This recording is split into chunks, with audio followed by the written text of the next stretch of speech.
What's up guys, welcome back to another video. Now I want to start this video off by saying I do not support or agree on any $70 game from any company. I try to get most of my games on sale or a discount, or I use the game share feature on the PS5 with my friend, right, whenever I want a new game. But there is exceptions when I would purchase a full price $70 game depending on the game itself, but that's just my personal opinion. Now, in a general side, why is there a lot of controversy, debates, arguments, and a lot of hate towards Tears of the Kingdom? Well, Tears of the Kingdom was actually one of the main reasons why this argument about $70 games even started. Then from there, you know, it branched out to other games, modern current gen games, because recently, you know, we've been getting new current gen games and they've been coming out broken, unplayable, and just overall bad, right? We saw it time and time again. Forspoken, for example,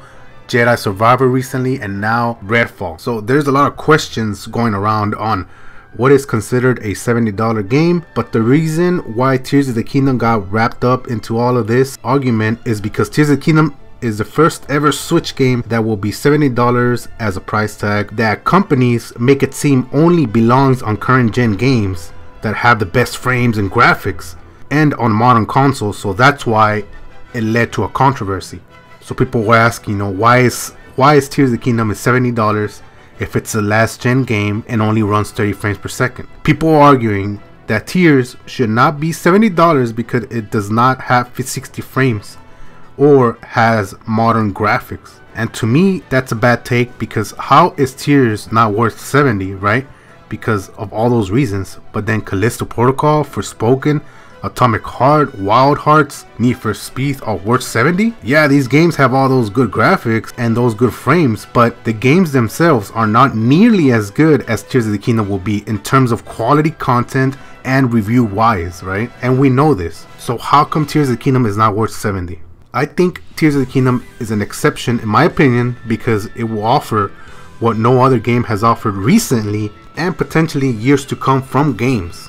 That's how I see that one discussion that's been floating around, right, about $70 and why is Tears 70 and this and that. But at the end of the day, in general terms, there's a lot of reasons people feel a game should be 70, and those reasons are all subjective, obviously. Whether you think, you know, it has to have incredible graphics, it has to run 60 frames per second, or it has to have a lot of content, or it has to have multiplayer, it's all subjective, right? But in general, for me, I believe $70 worth game should be what you think is worth that price. Having 60 frames and good graphics, 4K graphics and all that, should be a part of the deciding factor, but not the deciding factor. Which I see this time and time again, people saying that it has to have 60 and it has to have good graphics and that's it, or it's not worth 70, which I believe that's wrong. It shouldn't be the deciding factor, it should be part of that equation, you know? Heck, for me, even God of War was not worth 70 on release, so my friend and I actually game shared it whenever it released, and later on I will get a physical copy for the collection when it's cheaper. But for me, the reason why Ragnarok was not worth 70 for me was it did check all the boxes, right, in terms of graphics, story, and frame rate, but to me it felt like it was really short and the content was not there for that price. And I'm not a huge fan of God of War. I am a big fan, but I'm not a huge fan. Now, Final Fantasy 16 and Tears of the Kingdom, I spent more than 70 getting the games for Tears of the Kingdom, getting the OLED, the accessories, and then on Final Fantasy I got the deluxe edition, because those games not only check my boxes, but I'm also a huge fan of those franchises. So for me, absolutely it's worth that price, you know? At the end of the day, $70 game, you don't have to believe on that price tag. Because it says $70 does not mean that you have to buy it for $70. If you believe that game is not worth 70 for whatever reason, you should not buy it, right?